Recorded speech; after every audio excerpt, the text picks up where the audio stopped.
હવે આ બાકાજીકી કેમ બોલી એ તમને વિસ્તારપૂર્વક સમજાવું. શું પ્રાણીઓના પ્રેમની સજા માલિકોએ ભોગવવી પડે?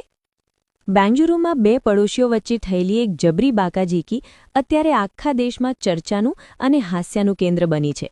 કારણ જાણીને તમે પણ માથું ખંજવાળતા રહી જશો.